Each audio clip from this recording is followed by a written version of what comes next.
నమస్తే తెలుగువారి మనస్సాక్షి సాక్షి న్యూస్ కు స్వాగతం. నేను అనుశ్రీ. డీటెయిల్స్ చూస్తే ఆత్మనిర్భర భారత్ నిర్మాణంలో రైతులు అత్యంత కీలక భూమికను పోషిస్తున్నారన్నారు ప్రధాని నరేంద్ర మోదీ.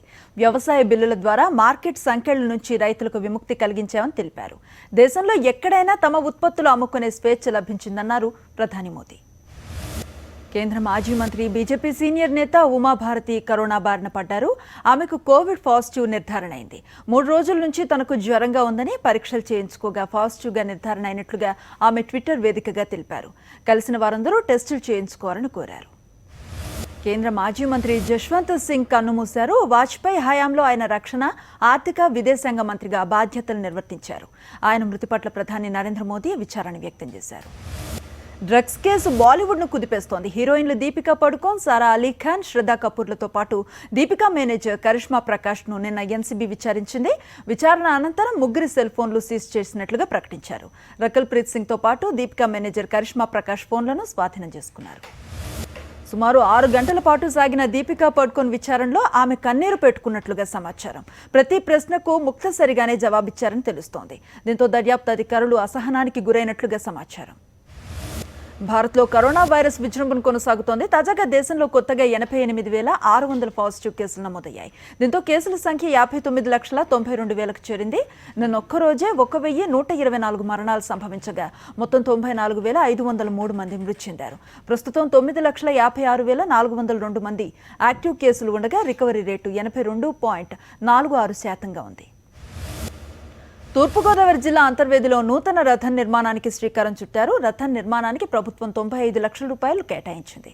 1330 ఘనపుట అడుగుల బస్తర్ టేకు కలపను రథం నిర్మాణానికి ఉపయోగించనున్నారు.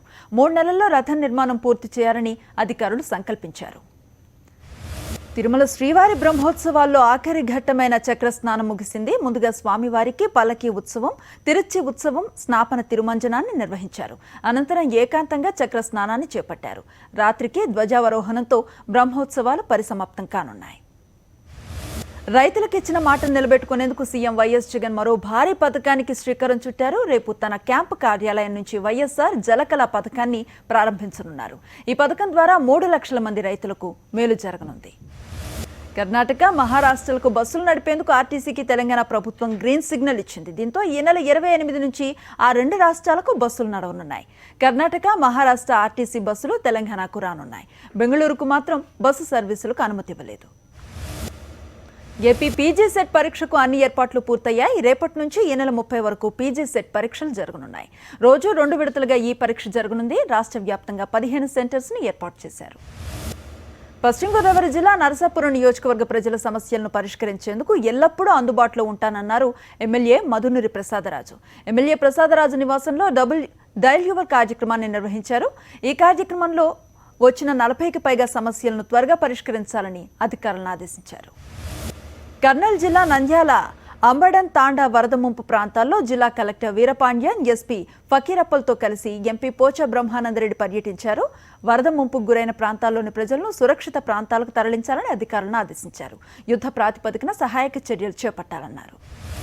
జూరాల ప్రాజెక్టుకు వరద ఉధృతి మళ్లీ పెరిగింది. ఆల్మట్టి, నారాయణపూర్ ప్రాజెక్టులో గేట్స్ ఎత్తివేయడంతో జూరాల ప్రాజెక్టుకు భారీగా వరద వచ్చి చేరుతోంది. దీంతో జూరాల ప్రాజెక్టు అధికారులు 43 గేట్లను ఎత్తివేసి నీటిని దిగువకు విడుదల చేస్తున్నారు. శ్రీశైలం ప్రాజెక్టుకు వరద ప్రవాహం అంతకంతకు పెరుగుతోంది. కృష్ణా బేసిన్లో వానలు దంచి కొట్టడంతో ప్రాజెక్టుకు వరద పోటెత్తింది. జూరాల, సుంకేసుల ప్రాజెక్టుల నుంచి వరద ఫ్లోటింగ్ ఎక్కువగా ఉండటంతో 10 రేడియల్ క్రస్ట్ గేట్లను 15 అడుగుల మేర ఎత్తి నీటిని దిగువకు విడుదల చేశారు.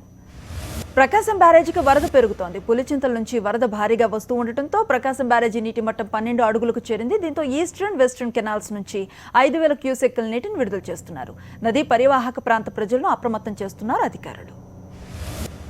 వరుస వర్షాలకు హిమాయత్ సాగర్ నిండు కుండలా మారింది. ప్రస్తుతం 2.97 టీఎంసీల పూర్తి స్థాయి నీటి మట్టానికి చేరుకుంది. దీంతో ఇవాళ రాత్రికి హిమాయత్ సాగర్ గేట్లు తెరిచే అవకాశం ఉంది.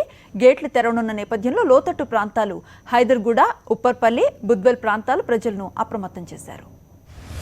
పశ్చిమ మధ్య బంగాళాఖాతం ఒడిషా మీదుగా ఉపరితల ఆవర్తనం కొనసాగుతోంది. దీని ప్రభావంతో నేడు, రేపు కోస్తా, రాయలసీమల్లో వర్షాలు కురుస్తాయని వాతావరణ కేంద్రం తెలిపింది. కోస్తాలో కొన్ని చోట్ల భారీ వర్షాలు కురిసే అవకాశం ఉంది. మహబూబ్ నగర్ జిల్లా హన్వాడ మండలం గోండ్యాల వాగులో గలంతైన స్కూల్ స్వీపర్ రాములు మృతదేహం లింగంపల్లి చెక్ డ్యాంలో లభ్యమైంది. నిన్న గోండ్యాల వాగు దాటడానికి ప్రయత్నించి ప్రమాదవశాత్తు రాములు వాగులో కొట్టుకుపోయాడు. రాముల మృతితో కుటుంబ సభ్యులు కన్నీరు మున్నీరుగా విలపిస్తున్నారు. రంగారెడ్డి జిల్లా కోన్గూర్ మండలం విశ్వనాథపూర్లో వాగులో గల్లంతైన కటికే జహంగీర్ మృతదేహం లభ్యమైంది. వాగులో కొంత దూరం కొట్టుకుపోయిన జహంగీర్ ముళ్ల పొదల్లో చిక్కుకున్నాడు. గాలింపు చర్యలు చేపట్టిన స్థానికులు జహంగీర్ మృతదేహాన్ని బయటికి తీసుకొచ్చారు.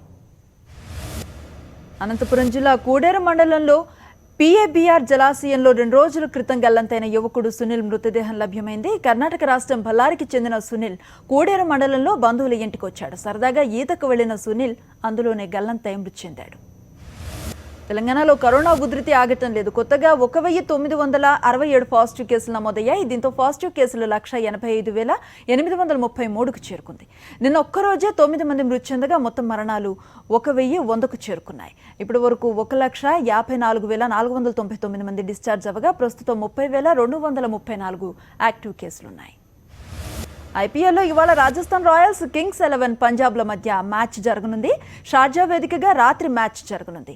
ఇరు జట్లు తొలి మ్యాచ్ విజయంతో జోరు మీద ఉన్నాయి. అదే ఉత్సాహంతో ముందడుగు వేయాలని 2 టీమ్స్ భావిస్తున్నాయి. ఈ ఏడాది చివరి tennis grand slam tourney French open కు తెరలేవనుంది. రఫెల్ నాదల్ ఈ టోర్నీకి ఫేవరెట్ కాగా ఫెదరర్ 20 గ్రాండ్ స్లామ్ టైటిల్స్ ను సమన్ చేయాలనే పట్టుదలతో నాదల్ ఉన్నాడు. మహిళల విభాగంలో అమెరికా దిగ్గజం సెరెనా విలియమ్స్ ఫేవరెట్ గా బరిలోకి దిగనుంది. Telugu reality show Big Boss లోకి నేడు అందాల నటి అనుష్క సందడి చేయనున్నట్లుగా తెలుస్తుంది. ఆమె నటించిన నిశ్శబ్దం చిత్రం అక్టోబర్ 2న ఓటీటీలో విడుదల కానున్న నేపథ్యంలో బిగ్ బాస్ వేదికనే ప్రమోషనల్ ఈవెంట్ గా వేదికగా మార్చుకోవాలని అనుష్క భావిస్తున్నట్లుగా సమాచారం.